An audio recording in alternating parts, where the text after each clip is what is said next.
अस्सलाम वालेकुम। इस वीडियो में हम डिस्कस करेंगे मैकेनिक्स ऑफ ब्रीथिंग। देखिए, मैकेनिक्स ऑफ ब्रीथिंग दो पार्ट्स पर मुश्तमिल होती है। एक जो पार्ट होता है उसको इंस्पायरेशन कहते हैं, क्या कहते हैं, इंस्पायरेशन। और दूसरा जो पार्ट होता है उसको क्या कहते हैं, एक्सपायरेशन। क्या कहते हैं, एक्सपायरेशन। इंस्पायरेशन वो प्रोसेस है जिसमें ऑक्सीजन जो होती है वो लेकर आते हैं इन्वायरमेंट से। एक्सपायरेशन वो प्रोसेस है जिसमें कार्बन डाइऑक्साइड जो होता है वो एल्वियोलाई से इन्वायरमेंट में लेकर जाते हैं बाहर।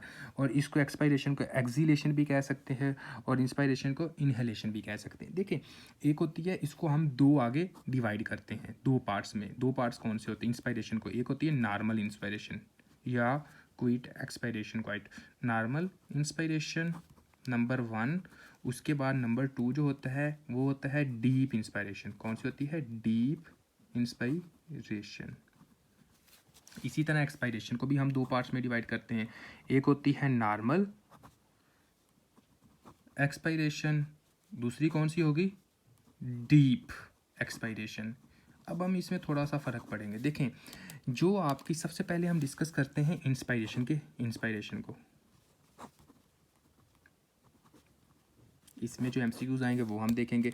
इंस्पायरेशन वो जगह वो मैकेनिज्म होता है जिसमें हम ऑक्सीजन को इन्वायरमेंट से आपके एल्वियोलाई में लेकर जाते हैं और एल्वियोलाई से ये जो ऑक्सीजन होती है वो आपके पल्मोनरी कैपिलरीज जो होती है वहाँ से पल्मोनरी वेन में जाती है और उसके बाद वही वाली ऑक्सीजन आपके लेफ्ट चैम्बर जो होता है हार्ट का उधर चले जाती है। सिंपल, यानी थोड़ा सा कॉम्प्लिकेट अगर हो गया तो बस इतना समझ लें कि वो प्रोसेस जिसमें हम ऑक्सीजन इन्वायरमेंट से अपने लंग्स में लेकर आते हैं उस प्रोसेस को क्या कहते हैं? इंस्पायरेशन। ऑक्सीजन को लेकर आना। ठीक हो गया।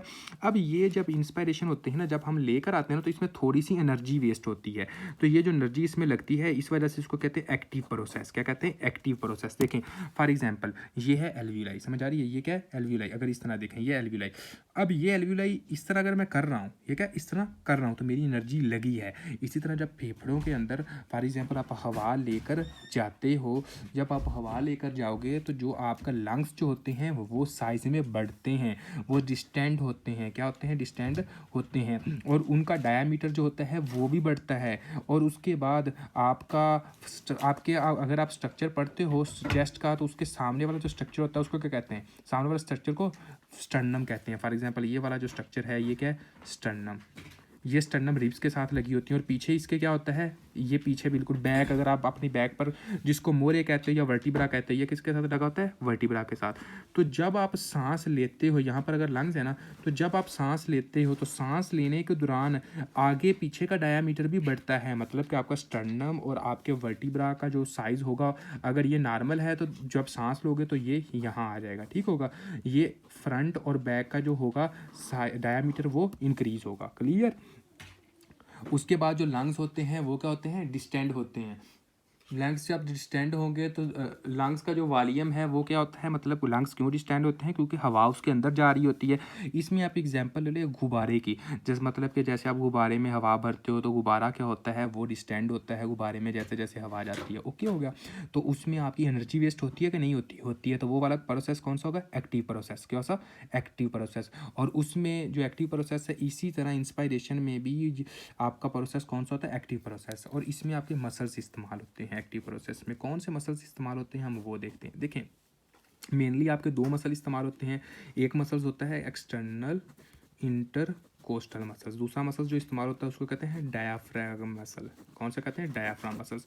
आपको पता होना चाहिए डायाफ्राम के बिल्कुल नीचे क्या होता है? आपका एब्डोमेन होता है। अब यहाँ पर एक बहुत मेन इंपॉर्टेंट एमसीक्यूज होता है जो पूछा जाता है।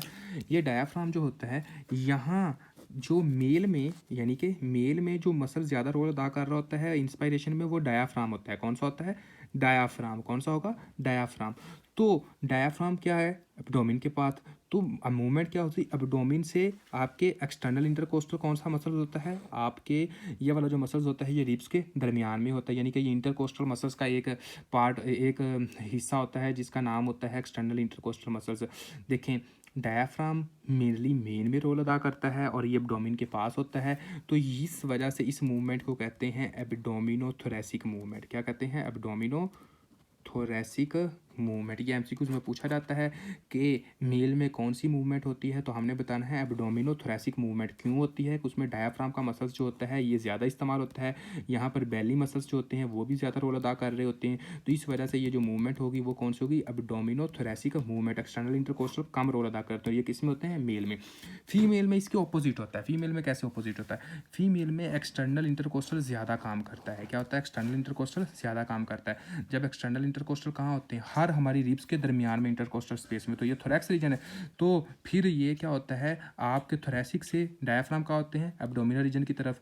तो थोरैक्स से आप एब्डोमिनल की तरफ मूवमेंट होगी, तो इस मूवमेंट को कहते हैं thoracoabdominal movement. Thoraco abdomino movement. और थोरैको एब्डोमिनल जो मूवमेंट होगी ये किस में होता है, फीमेल में। ओके, कोई ये क्वेश्चन होगा तो वो कमेंट बॉक्स में दोबारा भी आप पूछ सकते होंगे।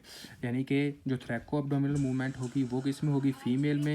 एब्डोमिनोथोरैसिक मूवमेंट जो होगी वो किस में होगी, मेल में। समझ आ रही है, आपकी एब्डोमिनोथोरैसिक मूवमेंट मेल में होगी और थोरैको एब्डोमिनल मूवमेंट आपकी फीमेल में होगी। ये आपसे एमसीक्यूज लाजमी पूछ सकते हैं। क्यों होती है फीमेल में, वो इस वजह से कि आपके डायाफ्राम के जो मसल्स होते हैं वो मेल में ज़्यादा लगते हैं और फीमेल में intercostal muscles, external intercostal muscles जो होते हैं वो यूज़ होते हैं। ओके जी, क्लियर। उसके बाद आगे हम आते हैं। आगे इसमें जो मेन पॉइंट आता है वो क्या है, देखें जैसे मैंने ये कहा था कि इंस्पायरेशन क्या होती है, वो एक्टिव होती है।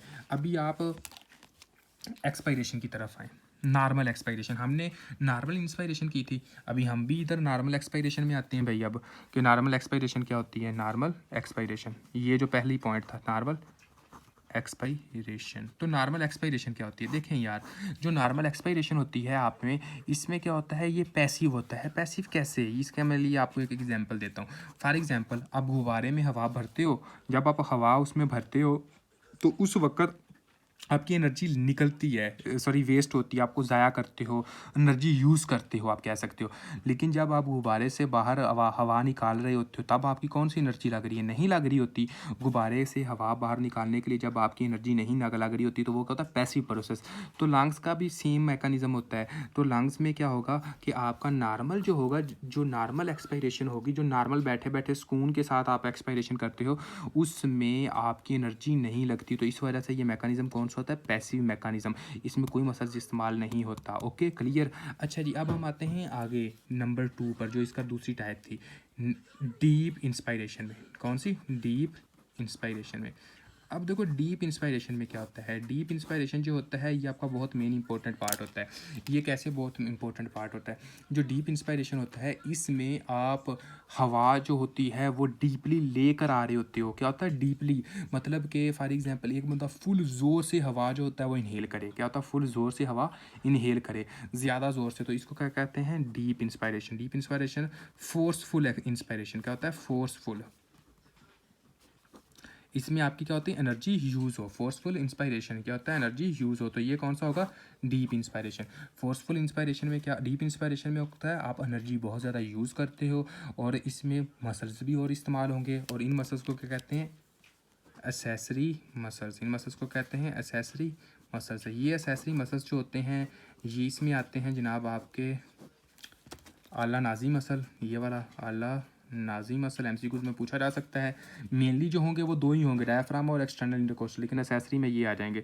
आला nasi muscle, sternocleidomastoid muscle, serratus anterior muscle, serratus anterior muscle. उसके बाद नंबर 4 पर जो मसल आएगा उसका नाम होता है स्टेनोक्लेडोमेस्टाइड और सक्लेनी मसल्स। कौन सा होता है, सक्लेनी मसल्स। ये वाले 4 मसल्स होते हैं मेनली, और भी मसल्स होंगे, आला नाजी, स्टेनोक्लेडोमेस्टाइड, सिराटस एंटीरियर और सक्लेनी मसल्स। ये 4 मसल्स जो होते हैं जब आप डीपली इंस्पायर करते हो। अब इसको कैसे समझ सकते हो यार, देखो गुब्बारा है आपके पास, उसमें नॉर्मल अगर आप हवा भरते हो तो उसमें एक लिमिट तक आपको फोर्स लगती है, लेकिन आप जब लिमिट से ज़्यादा हवा भरोगे उसमें क्या होगा, आप हवा जब लिमिट से ज़्यादा भरोगे तो आपको फोर्स लगानी पड़ेगी। इसी तरह जब हम इन्वायरमेंट से ऑक्सीजन ले रहे होते हैं नॉर्मल, तो उसमें थोड़ी एनर्जी लगती है, लेकिन अब आप डीपली जब आप इनहेल करोगे तो आपके मसल्स और लगेंगे और एनर्जी और लगेगी। तो इसी तरह अब हम दूसरी टाइप पे आते हैं, डीप एक्सपायरेशन पर। किस पे आते हैं, डीप अच्छा जी, डीप एक्सपायरेशन पे। ये जो डीप एक्सपायरेशन होता है इसमें क्या होता है? डीप एक्सपायरेशन में ये होता है कि फ़ोर्सफुल एक्सपायरेशन क्या होती है? Forceful expiration. जैसे वो फ़ोर्सफुल था, इसी तरह ये भी फ़ोर्सफुल एक्सपायरेशन होती है। इसमें भी एनर्जी लगती है आपकी। क्या होता है? इसमें भी एनर्जी लगती है। जब आप ज़ोर से हवा आप जिस्म से बाहर निकालते हो, क्या करते हो? ज़ोर से जिस्म से हवा बाहर निकालते हो तो उसको कहते हैं फ़ोर्सफुल एक्सपायरेशन। और इस फ़ोर्सफुल एक्सपायरेशन में आपके मसल इस्तेमाल होते हैं। कौन से मसल इस्तेमाल होते हैं? एमसीक्यूज़ में पूछा जा सकता है। Internal intercostal muscles, internal intercostal muscles number 1, और नंबर 2 एब्डोमिनल मसल्स। कौन से होते हैं? Abdominal muscles. एब्डोमिनल मसल्स कितने होते हैं? 4। Internal oblique muscles, external oblique muscles, transverse एब्डोमिनालिस,